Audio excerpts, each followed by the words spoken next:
All right, we are back with insider betting. We got UFC 311 coming up this weekend. Islam Makhachev takes on Arman Tsarukyan. We got Merab Dvalishvili taking on Umar Nurmagomedov. It's going to be a sick fucking weekend. There's a lot of really, really good fights on this card. We're going to be covering 9 of them from the prelims all the way to the main event.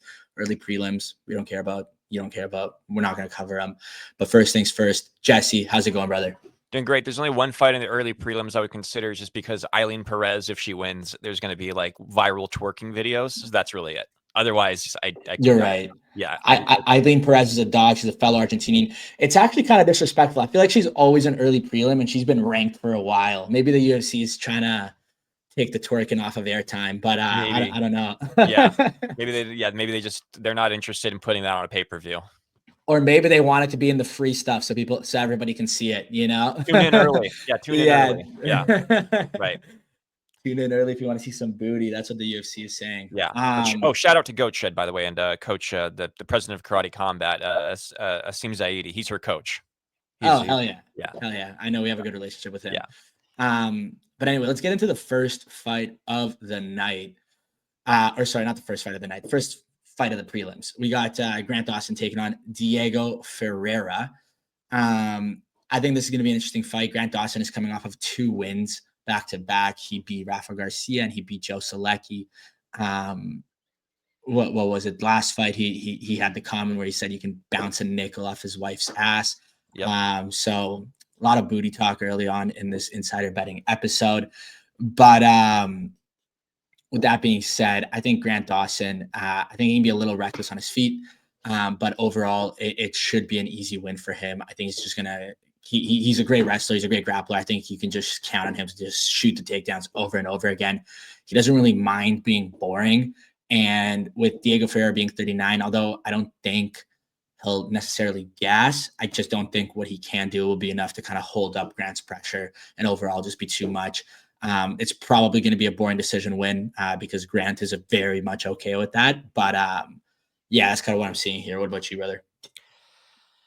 Yeah, I mean, this guy Grant was like kind of on his way to being in the top 10, top 15 just very recently before getting knocked out by Bobby Green, which really derailed things for him. I mean, he was like, the dude can't make a comment on social media in any way without like people reminding him that he got knocked out by Bobby Green in 33 seconds. So, because he's got all the tools to be really good and to potentially compete for a championship. I don't see Ferreira having much here. I see like Grant doing his thing, lying on top of him, control time, beating him up on the ground. Yeah, that's my guess about how this fight will go. Because I do like Grant Dawson a lot. I think he's got a good personality. He's done a few interviews with us. I just think that he has potential for fights to be very boring. And that it's not very fan friendly, but I think that he's really good. I actually think that he's probably going to go on a run. He's probably going to be like in the top 5 in like the next year. Yeah, no, I agree with that analysis. I think important to note here that although we say Grant will grind out a boring decision win potentially, he's got a very high finish rate. You know, he's got 5 knockouts, 13 subs, and only 4 decisions in his 22 wins. But he does them in a style where he's just going to take control of time. If he can sneak one in, he'll sneak one in, and that's kind of what he's done, right? Yeah, I'm buying into the narrative a little bit here because you're right. He actually is a little bit. He's more of a finisher than people give him credit for. So yeah. Next fight over here is honestly one I'm the least excited about. Bogdan Guskov does not get me going, and Billy Elekana, he's making his debut in the UFC, so that doesn't get me going either. Bogdan Guskov was supposed to fight Johnny Walker, which would have been a really fun fight because we haven't seen Johnny in a while, but he got injured, I believe, and he pulled out pretty last minute. So Billy, he's stepping in. He's on short notice to make his UFC debut. Very interesting. I was actually looking through his Sherdog, and he has a split decision win as an amateur over Brian Battle. So something to note. I think really what you're going to see here is, well, I don't know Elekana too well, but from my understanding, he kind of takes his time. He extends the fight. He's a heavy hitter, but he finds his shots. So he's not going to come in too aggressive. I think Bogdan could be potentially a little bit reckless when he hurts someone. You know, he kind of goes for that finish heavy. But overall, like it's hard to go against a guy who's who's on a 2-fight win streak going up against someone who's making his UFC debut. So just based off of that, I'm going with Bogdan, but I'm probably not tossing any money on this. Yeah, that's for all I know, this Billy Elekana guy. I mean, how many times have we seen a guy going short notice and then going on a run? But yeah, Bogdan just feels like a real mean dude. Like when I'm looking at a photo of him, he looks fucking scary, man. Yeah. So he's got TKOs, split decision. He's got a lot of split decisions. I don't know, Yeah. man. I don't know. I'll take Bogdan, but I think I agree with you. I'm not betting on this one. I will say that, like, about the Johnny Walker thing, the guy was coming off of 2 knockouts too and injured. So, like, Yeah. I when I saw the injury pop up, I was like, he might just be buying himself a little bit more time to accept another fight. I'm not saying he was like faking an injury, but I was just like, it kind of feels like a little quick for him to have come back after getting knocked out 2 straight fights. Didn't he just get knocked out, like, what was it, 6 months ago? Less than that? I I forget don't what it know was, why. It but feels like we haven't seen Johnny Walker in a while, but you're it was probably right. it was Volkan Oezdemir who knocked him out. So I don't know. Maybe I'm Yeah, wrong. Maybe it was June. yeah, end of June. Okay, so 7 Yeah, months. 6 All right. months. Yeah. Months, yeah. Either way, Guskov, but I have no idea who Beneil Dariush is, so I can't give you any proper analysis of this fight. So Yeah, let's just skip it. I'm noticing yeah. a bunch of I don't know what happened here. Clearly had a seizure on the keyboard with these the bantamweight up there, 2 M's in a Oh space. I had no. a day. I hit on the last one too, but whatever. Clearly That's clearly funny. messed up somewhere. But also not a bantamweight fight. So I don't know what I'm doing Definitely here. not a bantamweight fight. Yeah. No. Clearly a copy and paste there. But anyway, Jailton Almeida is taking on Serghei Spivac. They're both coming off of bounce back wins. With Almeida beating Romanov and Spivac beating Tybura. Almeida had a pretty dominant win in his last fight. He only needed 1 takedown in 2.5 minutes to finish off Romanov there. Personally, I rate Jailton Almeida very highly. I think he's a great fighter. I think it was kind of a fluke that he lost to Curtis Blades. Yeah. I'm rocking with him all the way. I think he's going to smash the takedowns, avoid the stand up, and he'll do it flawlessly. I think he'll beat Serghei Spivac pretty easily. But again, at a minus 470, like the odds are so wide. They're wide for a reason, and they're probably going to hit. But it's just like I'm not betting it. There's no upside there. What are the submission odds? Because that's what interests me right now. Sorry, why am I opening that up? Because anytime for Almeida, anytime you're getting comparisons to Khabib Nurmagomedov, like, you're doing something right. And he got those comparisons as like the heavyweight Khabib because of his ability to just apply relentless pressure with takedowns and wrestling. And it's like you just don't see that a ton at heavyweight because heavyweight's kind of like the knockout division. Yeah. So once he was like, he had this like rising star, and then he beats Derek Lewis in the main event. I feel like it was in Brazil or something, and it was such a boring fight. He just laid on top of I'm sorry, I just blanked out his name. Derek Lewis, 5 rounds, couldn't get the Mm-hmm. finish, and his stock kind of fell a little bit, even in victory. The next fight, he got knocked out by Curtis Blades. And so everybody kind of forgot like who this guy is. This dude like could absolutely be fighting for the title in like 2 or 3 fights. And he's probably going to be on Aspinall's radar like once the John Jones fights happens and John Jones retires and everything like that. But I do think this guy will be in that picture within like the next year and a half. Yeah. So I do think people need to recognize how good he really is. But in terms of submission, which is probably where I'm going with this, I don't know if you have those odds, but I'm pulling them up right now. Plus 110. It's pretty solid, actually. That's probably where I would go, or just put him money Yeah. line in a parlay. I think that's how I would Yeah. bet this fight. Even decisions plus 350. I wonder what the double odds are or whatever. That's not bad. Yeah. Double odds on submission decision. It's probably what I would go with. Yeah. submission or decision, -185. So you get more even odds. Like that's fair game, I think. Yeah, that's not bad. I'd bet money line on. I mean, yeah, I'd bet that. Yeah. Anyways, another typo, another day. This one actually is a bantamweight fight. We got the feature prelim. It looks like it looks like it's like being spelled in Dutch or something like that, or like yeah. You know? I don't know what's going on here, dude. I fucked That's up. funny. It's okay. It is what it is. It's part of the show, you know. You probably made a typo and then like it carried over into all the other graphics and you didn't notice. And then I just forgot to change the divisions on all of them because you just copy like you duplicate all of these, right? Exactly. Yeah. Payton Talbott versus Raoni Barcelos. I know I pronounced that name wrong. I like the Brazilians that their names start with an R. It's always like a weird way to say it, but it's like Ione or anyways, something. Yeah, Ione. Yeah, I don't know. Yeah. Anyway, -1200. Payton Talbott. Let's start off with Barcelos though. He started off his UFC career 5-0, which is pretty solid, and he has gone 2-4 since. So not too great recently. It kind of feels like they're setting up Payne to win.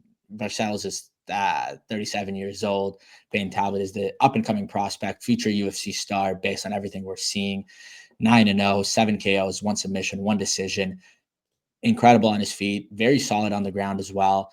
I think that he's going to be all over him. I don't think Barcelos is going to be able to do enough. That's all. I just think he's better all around. I think he's just going to dominate the entire fight, and I think he's -1200 for a reason. But it will be his toughest opponent today, I think. It's crazy. -1200 is insane. But I think that it was very similar when he fought the French guy that he knocked out last fight. What was it? What was that dude's name? Giannis Gamori. Yeah. Dude, so you mentioned how Talbot is basically being set up to win here. Like Raoni Barcelos is basically just a stepping stone. You need no further proof of the fact that he's 37 years old and Talbot is 26, right? So there's an 11-year age gap here. Yeah, exactly. And not only that, but in terms of the guys that he has lost to, that Raoni Barcelos has lost to, Umar Nurmagomedov, Kyler Phillips, 2 of his last 3 fights. Both of those guys are guys that are being pushed in the bantamweight division. Obviously, Umar is fighting for the title this weekend. So basically, this guy is clearly like not a gatekeeper, but a guy that the UFC sees as like, okay, this is a stepping stone for some of our hottest prospects, kind of deal. Yeah. And I mean, in terms of how to bet this, like what, $10 on Barcelos just because there's no reason to bet Payton Talbot in this fight unless you have like $1,000 to make 120 or whatever it is. So yeah, it's a stupid thing to bet. But unless you want to go Talbot by finish in a parlay, you know, that's really all I can think of. Yeah. That's insane. Those odds are crazy. It might be the widest odds we see all year, honestly. Like that's what Talbot brings to the table every time. They're always like crazy odds for him. You only see that in boxing, really. You don't see these. You don't see like a -1,000 in UFC very often. Yeah. No.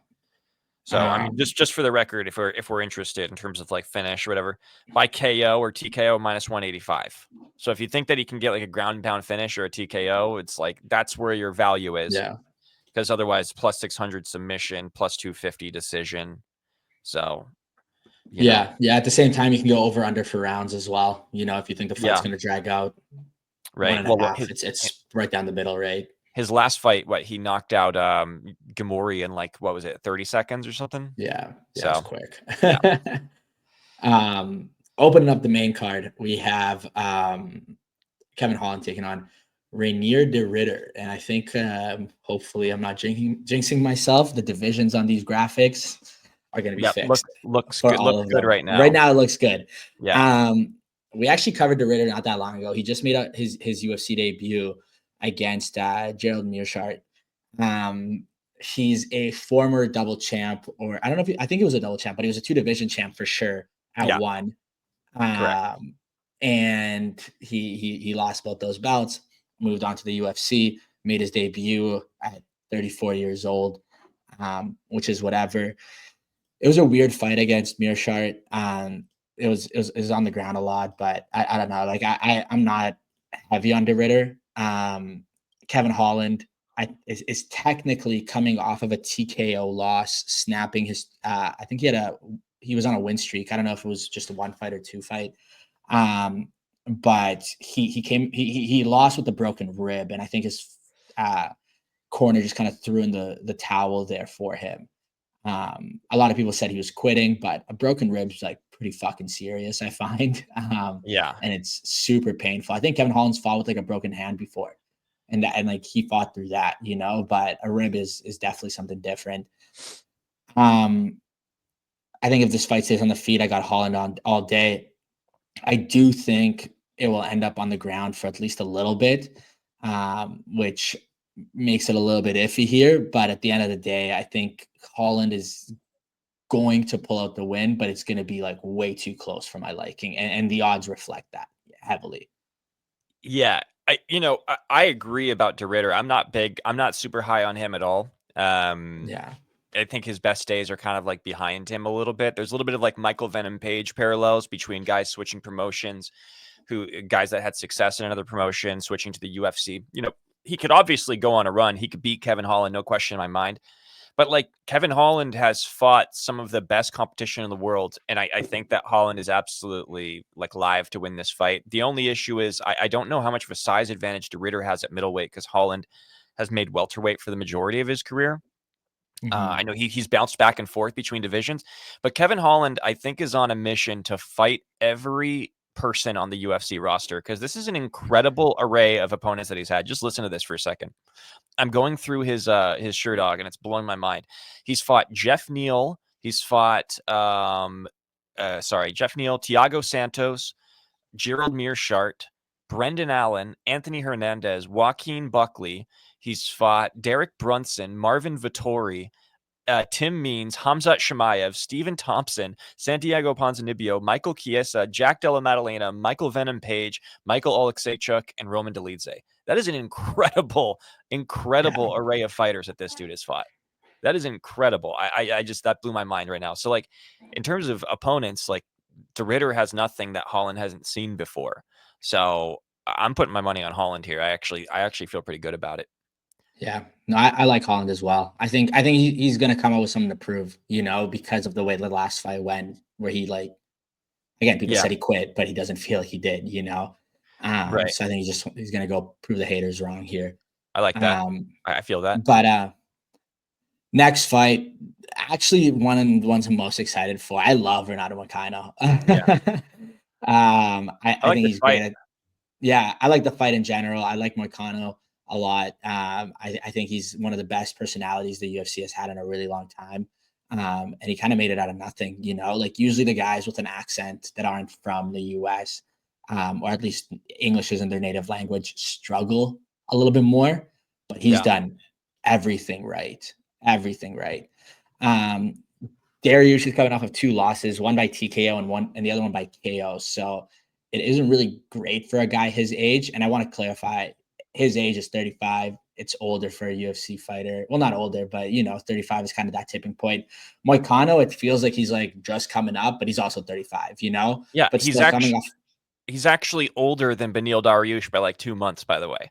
Yeah. Which is hilarious because Moicano's on the rise and Dariush is going down. And it just, that's so bizarre. Yeah. Well, it just shows Dariush's longevity, right? And at the same time, like they have a very similar amount of fights that they fought. Dariush is 22-6 as a pro. Moicano is 20-5 as a pro, right? So you have 28 fights versus 25. So it's very similar in that sense. But I think the difference was Beneil Dariush was good in the past and has kind of gone downhill with age, where Renato Moicano started off kind of poorly and then has gotten better with age. Age is like a fine wine, as they say. But yeah, I don't know. I still 35 years old, coming off of 2 knockouts is not great. Can be a little bit chinny in that sense. Renato Moicano, I honestly, like, as much as I love him, I thought Benoit Saint-Denis was going to be too much for him. I thought Benoit Saint-Denis was a great fighter, and he still is a great fighter. And I was shocked how the fight turned out. I'm very happy for Moicano, but like Benoit Saint-Denis didn't look like he should be alive after that fight. He was like all beat up. I think it was doctor stoppage that stopped the fight. I do think, like, I got to give Beneil Dariush a lot of respect. I think this fight's going to be a lot closer than people think, just because I think the casual MMA fan knows Moicano a lot better now and is a little bit on the Moicano hype train. So I do think it's going to be a closer fight than the average person thinks. But at the same time, I got easy money. Renato Moicano, baby. Nice. No, you're right about the Benoit Saint-Denis fight. I thought that for sure Moicano, or that Saint-Denis was going to win that fight. Moicano was a pretty heavy underdog, I believe. I think it was like a plus 300 going to that fight. And I was actually in attendance for that fight. That fight was in Paris, and it was I think like Moicano just caught Saint-Denis off guard with a takedown that led to him getting on top, and then he landed some shots early, which just completely compromised Saint-Denis, where he couldn't do it. It was honestly spectacular stuff by Moicano. Yeah, I don't think he's ever looked better in his career. How good he was there. Beneil coming off of a knockout, I believe was that his last fight, getting knocked out by Tsarukyan. Yeah. It was marked as a TKO, but yeah. Oh, it was a knockout. Go back and watch it. I mean, he was out on the ground. I just think that Beneil obviously was sort of like on his way towards a title shot. Islam Makhachev himself said, that's a fight that he's interested in before Beneil fought Charles Oliveira and got TKO'd. So I think I like Moicano here, but I don't think that I don't think like submission or KO. I actually think this fight's going to go the distance. I think so too. I think decision from Moicano is the way I would bet it. I don't know what the odds are on that, but that's I think that Beneil just he's such a good defensive grappler that I could see him really being able to avoid getting finished in this fight. Yeah. Moicano by decision is plus 225. So yeah, I like solid. that. But at minus 175, it's still very solid odds. Yeah, just taking them straight up money line. Yeah. Yep. Feature fight of the night. We got Jamahal Hill versus Jiri Prochazka. Oh man, it's gonna be an interesting fight. Like this one actually is gonna be just a fun watch. Yeah. It's fascinating. It's fascinating, dude. It's a fascinating fight because they were supposed to fight for the title. I'm sure you have that in your notes, but I mean, it's just like this fight was supposed to happen years ago, and we're getting it now. Yeah. No, there's a very high chance of a finish here. But both of these guys got power. To give a little bit of backstory, both of these guys are former champs who got injured, lost the title because of that, and then when they came back to fight for the title, they lost again. Both of them losing to Alex Pereira. I believe. I don't remember. It was Jiri's also. Yeah, I think so. Both times for Jiri. Yeah. Both times it was Alex Pereira. Yeah. Yeah. So Jamahal Hill needs this win bad though. Like very bad. He's become from one of the most before his Alex Pereira fight, people really like Jamahal Hill. I like Jamahal Hill. And since then, he's become the most unlikable guy in the UFC. And he's done that all to himself. And I think even he recognized that at this point. He lost to Alex Pereira in what was a very fair knockout, in my opinion. He argues that the fight, that he wasn't ready, he was confused by the whole situation. When you watch the fight back, he tossed the first punch after the fight resumed. So it was very weird to say he wasn't ready. I actually made a TikTok about this back when it happened, and it did pretty well. Yeah. But long story short, he's been talking a ton of shit while recovering from his injury. And he needs to just back it up to earn the respect of fans. As unlikable as Jamahal Hill is, you have to give him credit where he's due, and he's a great striker. Obviously, the numbers you're seeing here that says he lands 7 strikes a minute, a little bit inflated, because in his Glover fight, he landed 232 shots. Right. He set a record in that fight, I'm pretty sure. Yeah. And he only got hit 75 times, so his strikes absorbed, strikes landed is a little bit, skewed.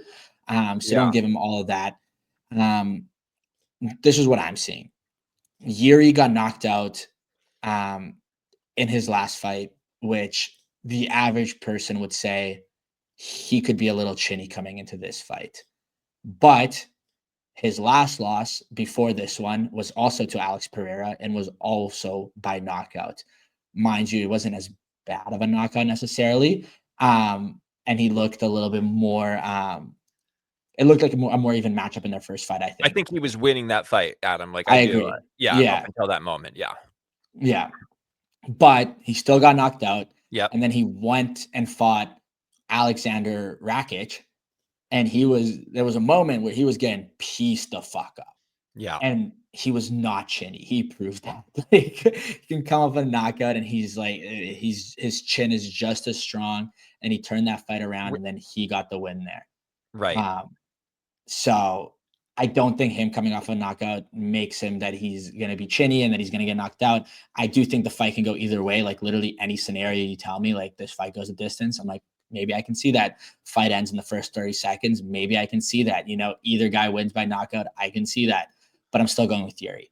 I think Yuri's going to get the win here. And I know you're a fan, so I'm assuming you might say the same thing here. I'm a huge fan of Jiri. I'm actually, believe it or not, I'm a fan of Jamahal Hill. I know a lot of people are going to be like, you're a fucking idiot. Like, yeah. I'm sorry, I am. I'm going to explain why in a second. One thing about Jiri and him being chinny, we have to grade getting knocked out by Alex Ferreira on a curve. We have to grade that on a curve because the dude hits harder than anybody in human history. So let's just consider that for a second.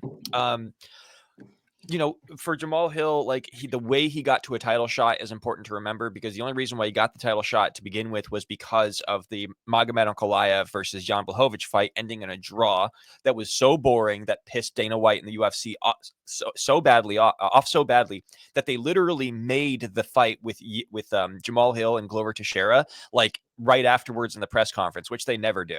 The UFC never does that, but they did it that night. So it was sort of a surprise to some that Jamahal Hill got that title shot. I actually think that what Jamahal Hill is doing here, where he's become so unlikable, and you're absolutely right, extremely unlikable. And I look at it and I'm like, okay, this is cringe. But I think he's talking his way into like maintaining relevancy so that when he gets a win, the UFC is going to see, oh, people hate this guy. They want to see him get knocked out. Well, we'll give him another shot. And I think that we're going to keep him in big fights because it keeps him relevant. And I think that that's kind of what he's doing. I think it's smart. It's a little bit of like Colby Covington in a way. It's kind of done in a different sort of style, Yeah. In terms of my analysis of the fight and how I would bet it, I think Jiri has more tools. I think Jamahal has slightly more efficient striking.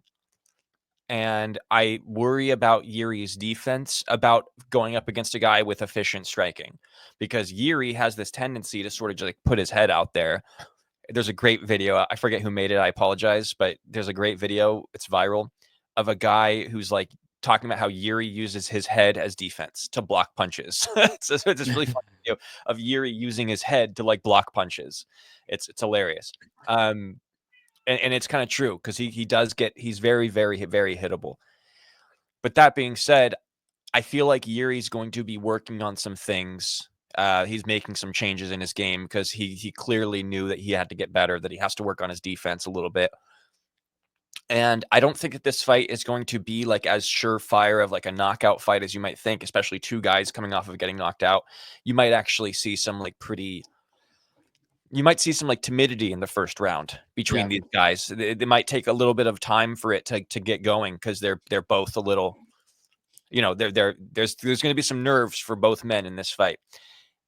And I think Jiri will start to just implement more MMA into the second round. And I could see him sort of taking over like at the midway point in this fight. Yeah. And but I think Jiri is going to get pieced up a little bit in the process. But I think he'll find a win.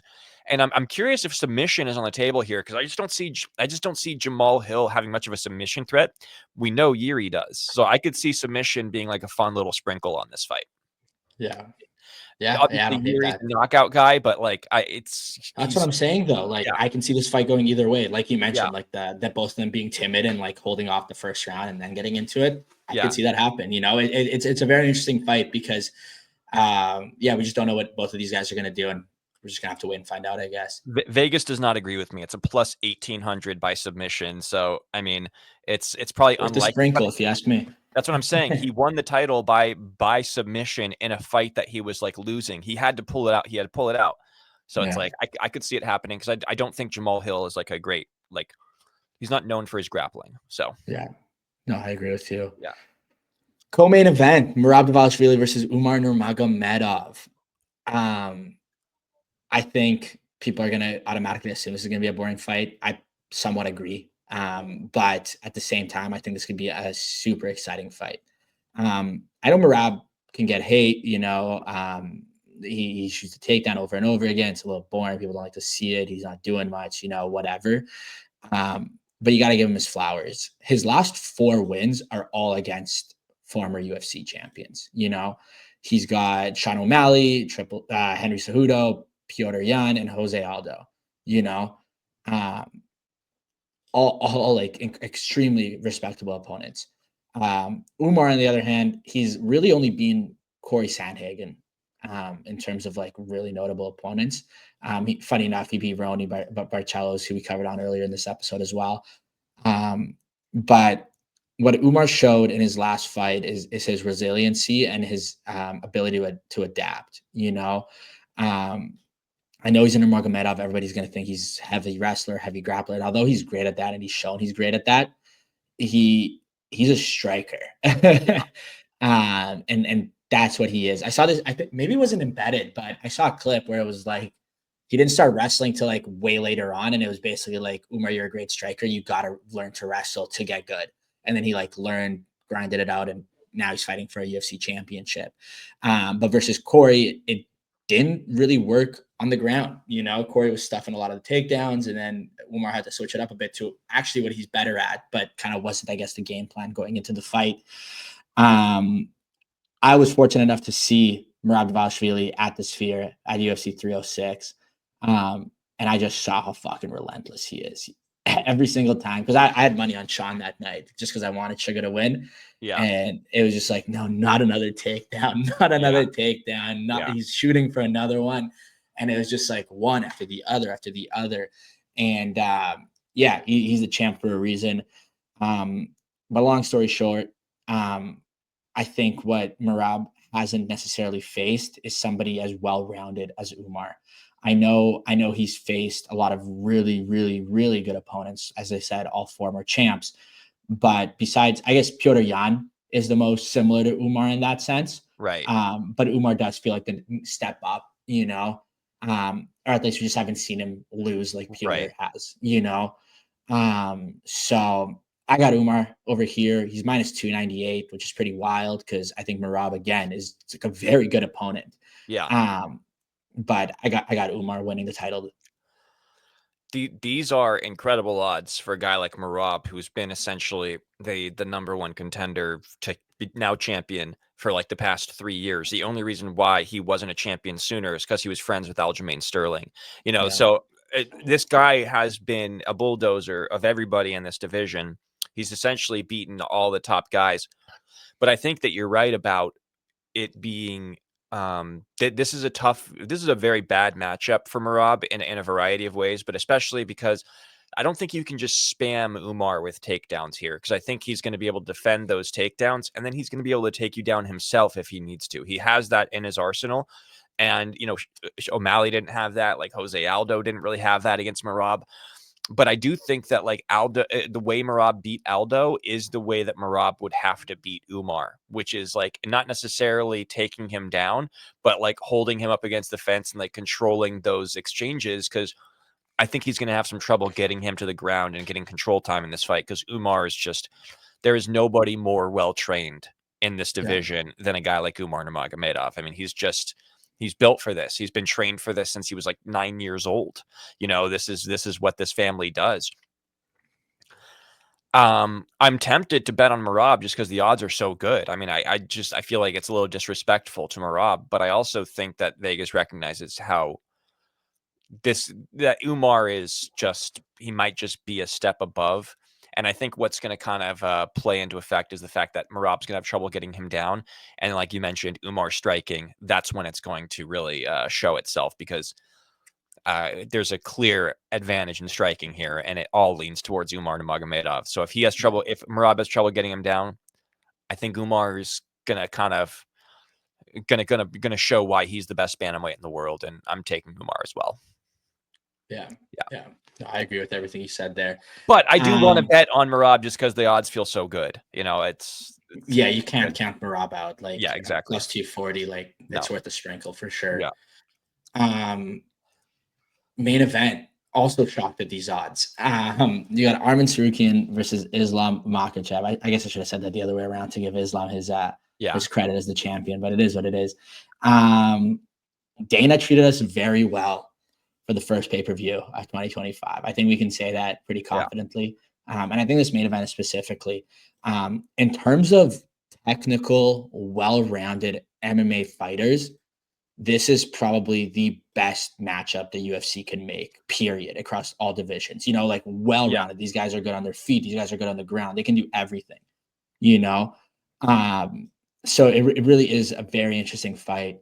They fought in the past, and it was a while ago. I think, was it Tsarukyan's UFC debut that they fought on? I think it was his UFC debut, actually. Yeah. Yeah. So it was a while ago. But arguably Islam's toughest fight in the UFC to date. Obviously he's had some bangers with Volk and Poirier, but he's fighting one of his own right now, you know. And it's different. And there's something that, like, when you watch Arman, there's some like championship fights where you look at the two guys and you're like, this opponent is kind of scared to come in here. You know, it's a big step for them. It's a big challenge. And they know that, even if they're not like necessarily like scared as in like fear, but they just know how good their opponent is. You know, Arman is coming into this fight just like Volk did, just like Poirier did. And he's saying, I'm going to beat this guy. Like, I'm just as good as him. You know, like you can't convince me otherwise. And I think when you come into a fight like that, it's, you can take the stats out the window, because you look at these stats and you're like, wow, they're even like everywhere, you know. One's a little bit better here, one's a little bit better there, but like you take the stats out the window and you just kind of look at these guys. I think it's going to be an absolute dogfight. I think it's going to be extremely technical. I think we're going to, like, in MMA terms, even if the casual might not enjoy it, I think we're going to have like a really exciting fight here. I think it'll go to decision. I think it's going to be a toss-up based on how the judges feel that night. And I think Islam being the champion, it typically gets a little bit of leeway that way. So I'm going with Islam. I think that Islam's going to get the win, but I think it's going to be a decision win, possibly a split decision win. Yeah, I mean, I honestly, like, in terms of a fight where the odds are this lopsided, it's probably like the least sure I could ever be for a fight that has odds like this. Because I mean, my logic tells me that, like, Islam has all the tools to nullify whatever it is that Arman brings to the table. Arman Tsarukyan's like training videos are otherworldly. Like his flexibility, that shit he does on his neck, dude, is nuts. His flexibility, he looks like an Olympic athlete. You know what I mean? Like the way that he trains. He does like these like somersault flips, like a gymnast does. It's unbelievable. Very light on his feet, which means to me, and flexible, which means he can get out of a lot of those uncomfortable exchanges. It helps. It makes him much harder to submit. He's very flexible with his kicks. Obviously, his axe kick has gone viral over the past couple of weeks because of how high he can kick it. I think it's a tough fight for Islam, man. I think this is a tough matchup, and I think the fact that, you know, they went all 3 rounds in a very close fight the first time is indicative of the type of fight that it could be. But I do think that Arman, if he can avoid the wrestling exchanges and keep things on the feet a little bit, I think he stands a really, really, really good shot here. I am going Islam, but I would be interested in a little sprinkle on Arman by like a knockout and catching him, because I think that he's got the tools to do it. And like in a way where I think that his power is scary enough where, like, a guy like Volkanovski, who did catch Islam a few times, just didn't have the power to finish Islam. He just didn't have enough there. Volk would have had to dominate him over 5 rounds to get the win. Whereas, like, I think Arman has the power to get the finish here, and which is crazy to say on Islam, who has been knocked out before. Yeah. Islam Makhachev has been knocked out before. So if anybody can do it, it's Arman. But I want to have some balls here, and I want to pick Arman, but I just can't, because I respect Islam too much. I think he's in just an incredible all-time great, potentially future GOAT of this sport, and I just can't bet against him yet. So It's one of those things. Until I see him lose, I right. can't bet against him. I'm the And same I know way. he's lost, but Yeah. like, you know what I mean? That feels like so fluky that like Yeah. I don't even count it. You know what I No, it mean? doesn't count. It was so Yeah. long ago. It doesn't Yeah. count. Until Yeah, I see yeah. him lose as like the Islam that we know and love now, He I is just can't go against him. agreed. And he's on a 14 fight win streak. If he wins, he'll be a 15 fight win streak, and it'll be the second longest win streak of all time. And it's like, if he beats Arman Tsarukyan, who's going to beat him in this division? I don't see anybody being able to challenge him. And I think he'll very likely be competing for double champ status if Belal Muhammad loses the belt at welterweight. I think we're very likely going to see that happen. So, because I don't think he's going to fight Belal, right? They won't fight each other. So I know, and I hate that, dude. Like, yeah, fuck, it's about legacy at that yeah, point. And like, I get that you're like, they're not even like they're friendly, but they're not like right. friends, you know? Like Bilal isn't like part of their crew. I think They're he went just to like Dagestan though, and then it became like then all of a sudden 100%. that's probably No, why Belal did it. To yeah, be honest. literally, he's like, that way he won't fight me. Yeah, exactly. Yeah, So. but no, it's funny. Like Arman, when we saw Islam fight Volk, when we saw Islam fight Poirier, all those times before all those fights, we were like, man, I just really think Arman's the only guy that could beat him. Yeah. You know, if anyone in the division, and like we're finally getting that now. So yeah, it's gonna be a super exciting fight. Super exciting fight. And it kind of sets up the stage for like what's next in like so many different ways, because it like if Arman wins, I think we're getting a rematch. If Islam wins, we're getting Islam double champ. I think it's exciting whatever the outcome. So it's a great fight. It's a great fight. I agree. Anyways, it's been a great episode. I'm pumped for this card. It's gonna be so fun. I'm gonna be watching all day Saturday, all the way from the prelims, because again, fuck the earlies. But we'll toss the Eileen Perez fight on. You'll turn in for Eileen Perez. Exactly. Yeah. We'll have to. We'll get a nice TikTok moment out of that. Yeah. But well, I guess if it's around then, right? They say 19th it's gone, which I guess is the Sunday. But yeah, that's oh man, that would suck. That would suck. Yeah. But we'll see what happens. Anyway, it's been a pleasure, brother. We'll chat next week. I'm sure I think there's another fight next week. Yeah, there's a couple good cards. I mean, there's Saudi Arabia coming up. There's Australia coming up. There's some good ones. So yeah, no, there's definitely some good fights on the ride. Oh, the next one is the Saudi card. It's Adesanya versus Imavov. It's gonna be a great fight. Oh, is it? I thought that was February. Oh, so there's February. A break. There's a break. Oh, there is a break. Okay, so I was right. There's a week break, so we probably won't see you guys next week. Maybe we'll do a little something. Yeah. Either way, because we took some time off for the holidays, obviously. So kind of shame to take too much time off. But anyway, been a pleasure, brother. If you enjoyed the episode, please like, comment, subscribe. I never say that. I never ask, but I am now. Should have said that at the beginning. I completely forgot about that. Yeah. That's fine. Maybe we can clip this for earlier. This was at the end of the episode, but we're putting it in the middle, so you guys actually do it. Yeah. Clever. But anyway, brother, pleasure chatting. We'll chat next week. Peace. Sounds good, bro. Peace.